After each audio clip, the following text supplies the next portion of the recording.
Assalamualaikum warahmatullahi wabarakatuh. Halo anak-anak, bertemu lagi dengan saya Ibu Anita. Bagaimana kabar kalian hari ini? Semoga kita semua dalam keadaan sehat walafiat.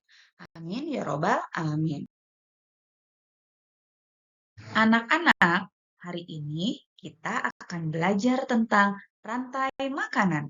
Materi ini terdapat di tema 5, subtema 2. Apa itu rantai makanan? Rantai makanan adalah perjalanan memakan dan dimakan dengan urutan tertentu antar makhluk hidup.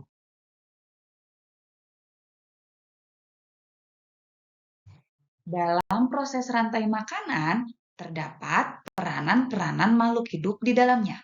Yang pertama, sebagai produsen. Yang kedua, sebagai konsumen.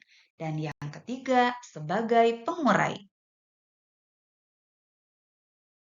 Makhluk hidup yang berperan sebagai produsen merupakan makhluk hidup yang menghasilkan makanannya sendiri.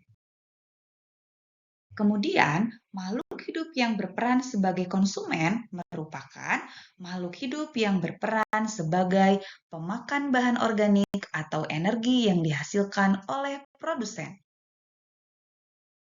Pada rantai makanan, konsumen dibagi menjadi beberapa tingkatan.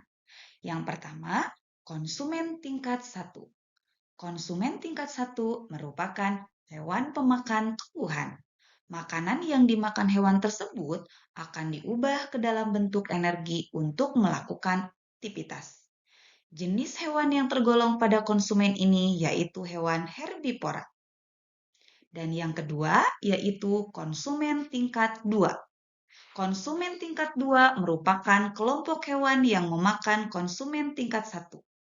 Jenis hewan ini termasuk ke dalam kelompok hewan karnivora. Lalu yang ketiga, konsumen tingkat 3. Konsumen tingkat 3 merupakan hewan yang memakan konsumen tingkat 2. Sama dengan yang sebelumnya, hewan ini tergolong ke dalam hewan karnivora.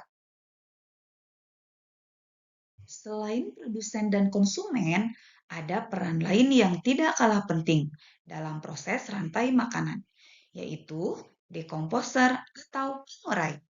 Dekomposer menguraikan senyawa organik seperti bangkai, daun busuk, dan sebagainya menjadi nutrisi yang tersimpan dalam tanah.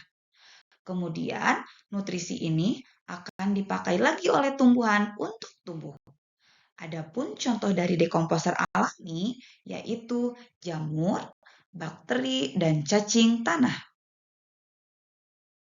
Berikut contoh rantai makanan pada ekosistem sawah. Yang pertama, padi. Padi berperan sebagai produsen. Padi ini akan dimakan oleh burung pipit. Burung pipit berperan sebagai konsumen tingkat 1.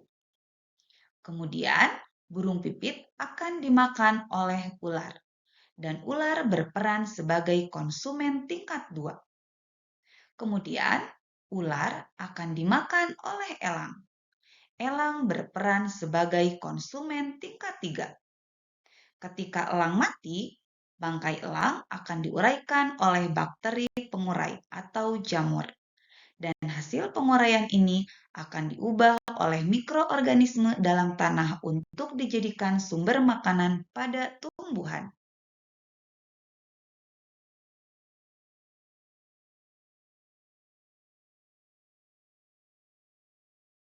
Sekian materi pembelajaran hari ini tentang rantai makanan.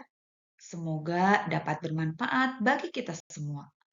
Ibu ucapkan terima kasih. Sampai jumpa di pembelajaran selanjutnya.